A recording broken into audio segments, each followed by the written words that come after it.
1 ராஜாக்கள் 12ஆம் அதிகாரம். ரெகொபெயாமை ராஜாவாக்கும்படி இஸ்ரவேலர் எல்லாரும் சீகேமுக்கு வந்திருந்தபடியால் அவனும் சீகேமுக்கு போனான். ராஜாவாகிய சாலமோனை விட்டு ஓடிப்போய் எகிப்திலே குடியிருந்த நேபாத்தின் குமாரனாகிய யெரொபெயாமோ எகிப்தில் இருக்கையில் இதை கேள்விப்பட்டான். அவர்கள் யெரொபெயாமுக்கு ஆள் அனுப்பி அவனை அழைப்பித்தார்கள். அவனும் இஸ்ரவேல் சபை அனைத்தும் வந்து ரெகொபெயாமை நோக்கி, உம்முடைய தகப்பன் பாரமான நுகத்தை எங்கள் மேல் வைத்தார். இப்போதும் நீர் உம்முடைய தகப்பன் சுமத்தின கடினமான வேலையையும் அவர் எங்கள் மேல் வைத்த பாரமான நுகத்தையும் லகுவாக்கும். அப்பொழுது உம்மை சேவிப்போம் என்றார்கள். அதற்கு அவன், நீங்கள் போய் 3 நாள் பொறுத்து என்னிடத்தில் திரும்பி வாருங்கள் என்றான்.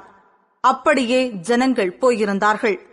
அப்பொழுது ராஜாவாகிய ரெகொபெயாம் தன் தகப்பனாகிய சாலமோன் உயிரோடு இருக்கையில் அவன் சமூகத்தில் நின்ற முதியோரோடே ஆலோசனை பண்ணி, இந்த ஜனங்களுக்கு மறு உத்தரவு கொடுக்க நீங்கள் என்ன யோசனை சொல்லுகிறீர்கள் என்று கேட்டான். அதற்கு அவர்கள், நீர் இன்று இந்த ஜனங்களுக்கு சேவகனாகி அவர்களுக்கு இணங்கி அவர்கள் சொற்படி செய்து மறுமொழியாக நல்வார்த்தைகளை சொல்வீரானால் எந்நாளும் அவர்கள் உமக்கு ஊழியக்காரராயிருப்பார்கள் என்றார்கள். முதியோர் தனக்கு சொன்ன ஆலோசனையை அவன் தள்ளிவிட்டு தன்னோடே வளர்ந்து தன் சமூகத்தில் நிற்கிற வாலிபரோடே ஆலோசனை பண்ணி அவர்களை நோக்கி, உம்முடைய தகப்பன் எங்கள் மேல் வைத்த நுகத்தை லகுவாக்கும் என்று என்னிடத்தில் சொன்ன இந்த ஜனங்களுக்கு மறுமொழி கொடுக்க நீங்கள் என்ன யோசனை சொல்லுகிறீர்கள் என்று கேட்டான். அப்பொழுது அவனோடே வளர்ந்த வாலிபர் அவனை நோக்கி, உம்முடைய தகப்பன் எங்கள் நுகத்தை பாரமாக்கினார். நீர் அதை எங்களுக்கு லகுவாக்கும் என்று உம்மிடத்தில் சொன்ன இந்த ஜனத்திற்கு நீர் சொல்ல வேண்டியது என்னவென்றால், என் சுண்டு விரல் என் தகப்பனாருடைய இடுப்பை பார்க்கிலும் பருமனாயிருக்கும். இப்போதும் என் தகப்பன் பாரமான நுகத்தை உங்கள் மேல் வைத்தார். நான் உங்கள் நுகத்தை அதிக பாரமாக்குவேன்.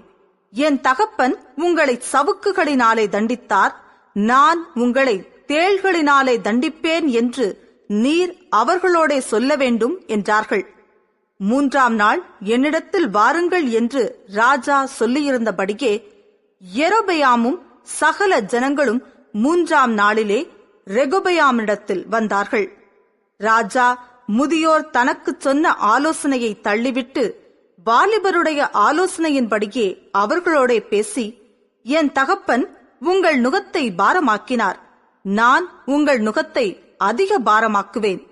என் தகப்பன் உங்களை சவுக்குகளினாலே தண்டித்தார்.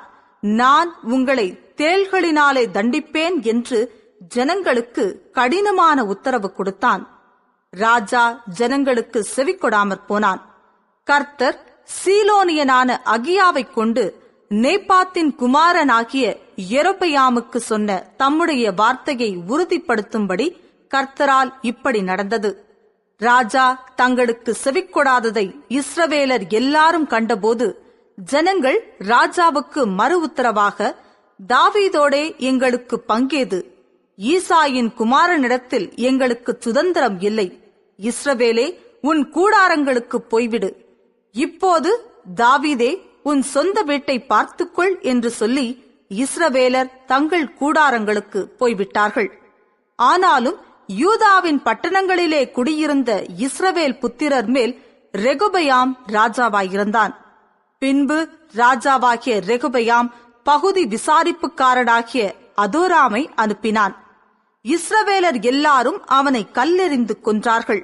அப்பொழுது ராஜாவாகிய ரெகொபெயாம் தீவிரமாய் ரதத்தின் மேல் ஏறி எருசலேமுக்கு ஓடிப்போனான்.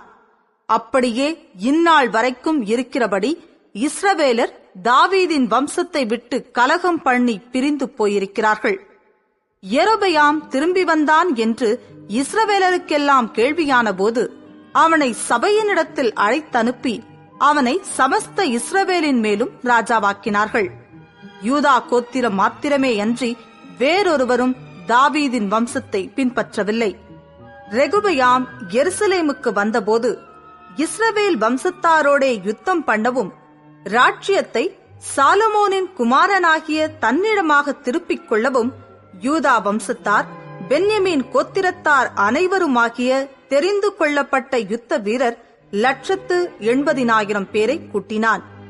தேவனுடைய மனுஷனாகிய சேமாயாவுக்கு தேவனுடைய வார்த்தை உண்டாகி அவர் சொன்னது, நீ யூதாவின் ராஜாவாகிய ரெகொபெயாம் என்னும் சாலமோனின் குமாரனையும் யூதா வம்சத்தார் அனைவரையும் பென்யமீனரையும் மற்ற ஜனங்களையும் நோக்கி, நீங்கள் போகாமலும் இஸ்ரவேல் புத்திரரான உங்கள் சகோதரரோடு யுத்தம் பண்ணாமலும் அவரவர் தம் தம் வீட்டிற்கு திரும்புங்கள்.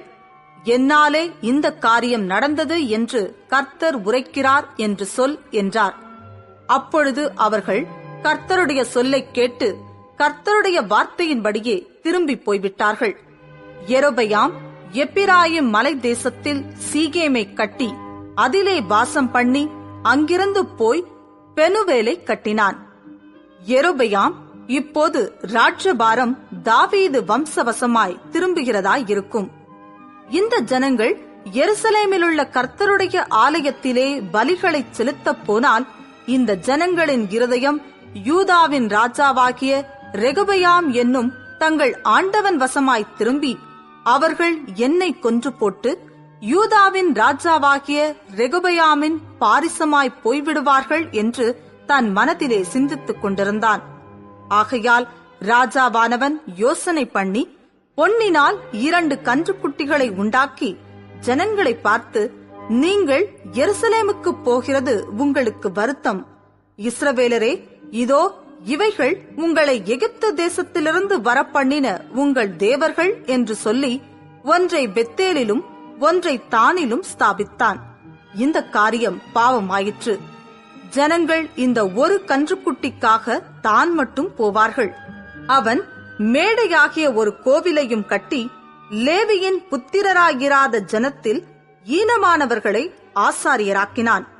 யூதாவில் ஆசரிக்கப்படும் பண்டிகை கொப்பாக 8ஆம் மாதம் 15ஆம் தேதியிலே யெரொபெயாம் ஒரு பண்டிகையையும் கொண்டாடி பலிபீடத்தின் மேல் பலியிட்டான்.